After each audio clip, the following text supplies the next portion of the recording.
오늘 국회는 2차 종합특검법 개정안을 처리할 예정입니다. 2차 종합특검은 아직 끝나지 않는 내란과 국정농단의 진실을 끝까지 규명하기 위해 출발했습니다. 김태우 전 국가안보실 1차장과 정진팔 전 합참차장 등이 구속됐고 대통령 관저 이전 특혜 의혹과 관련된 수사도 본격화되고 있습니다. 심우정 전 검찰총장, 유병호 전 감사원 사무총장, 이시원 전 대통령실 공직기강 비서관 등 내란 은폐와 권력형 비리의 핵심 인물들에 대한 수사 역시 중요한 국면에 접어들고 있습니다. 수사가 아직 한창 진행 중인 특검을 시간을 이유로 멈춰 세울 수는 없습니다.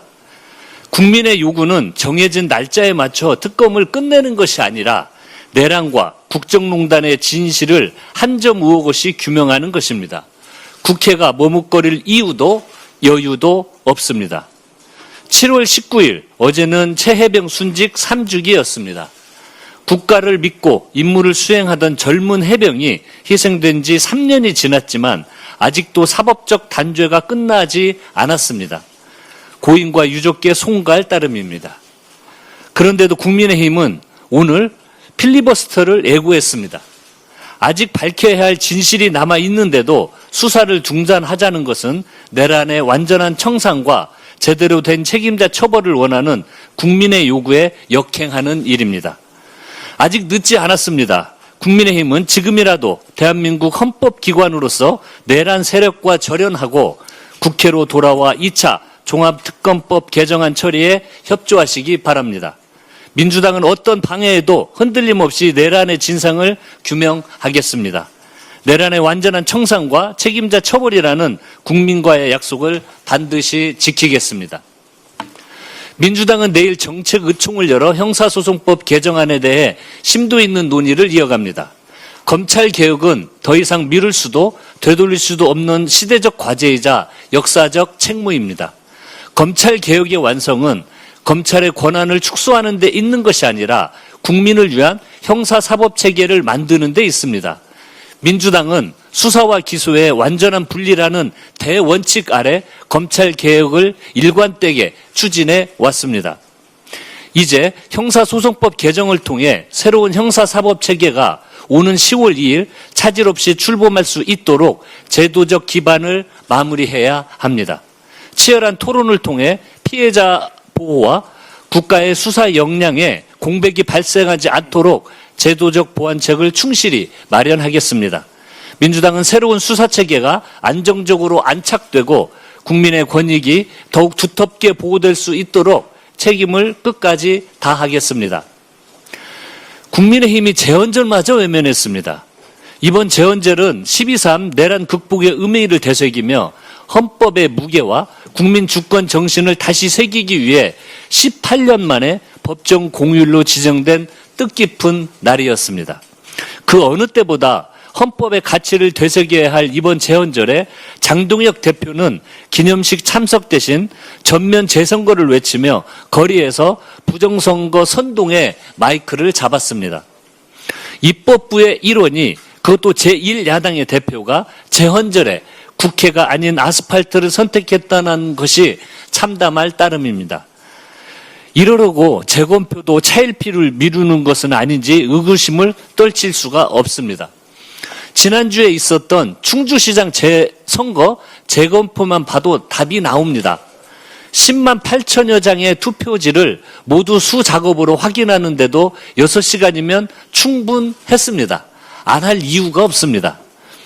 국정조사 특위 활동 기한은 하루하루 다가오고 있습니다. 특검법은 국민의힘의 몽리로 언제 출범할 수 있을지 기약조차 어렵습니다. 본회의도 보이콧하고 상임위도 불참하고 특검도 반대하고 재검표도 미루겠다면 세비라도 반납하십시오. 장동혁 대표와 국민의힘은 아스팔트 정치와 부정선거 음모론을 즉각 멈추고 국회로 돌아와야 합니다. 진정 나라와 국민을 위한다면 막말과 선동이 아니라 이곳 국회에서 책임 있는 제1야당의 모습을 보여주시기 바랍니다. 국민의힘은 몰상식한 정쟁에 대통령을 끌어들이지 마시기를 바랍니다. 이재명 대통령께서 청년 후보 기탁금과 관련하여 의견을 말씀하신 것은 한 분의 당원으로서 너무도 자연스럽고 또 가능한 일입니다. 더욱이 SNS를 통해 공개적으로 의견을 개진하신 것입니다. 이게 어떻게 당무에 개입한 것입니까? 더불어민주당은 당헌 제13장 제105조 제2항에는 대통령에 당선된 당원은 그 재임 기간 동안 당론 결정에 참여할 권한과 당론을 이행할 의무를 가진다라고 명시되어 있습니다. 뭐 눈에는 뭐만 보인다는 말이 딱입니다. 윤석열 정부 당시 국민의힘이 대통령실 출장소로 전락했던 것은 그새 다 까먹었습니까? 윤석열의 표현으로 내부 총질이나 하던 당대표를 축출하고 전당대회를 앞두고는 다른 후보자를 주저앉히며 윤심 후보를 당선시킨 것이 바로 국민의힘입니다. 윤석열 앞에서는 한마디도 못하고 쩔쩔매면서 수직적 당청 관계를 자처하더니 야당이 되니 적반하장으로 대통령의 순수한 의견 개진마저 말꼬리 잡고 정쟁으로 끌어들이고 있습니다. 대통령님의 취지는 금전적 부담 때문에 청년 정치인들이 활동을 하지 못하는 일이 없어야 한다는 지극히 당연한 문제의식입니다. 이 같은 문제의식을 공론의 장인 SNS에 공개적으로 제기하신 것은 당무 개입이 될 수 없습니다. 민주당은 돈이 정치의 진입 장벽이 되지 않도록 관련 문제를 선관위에서 다시 논의하고 합리적인 대안을 제시하겠습니다. 국민의힘은 무책임한 정치 공세로 대통령님을 흔들려는 시도를 당장 중단하시기 바랍니다.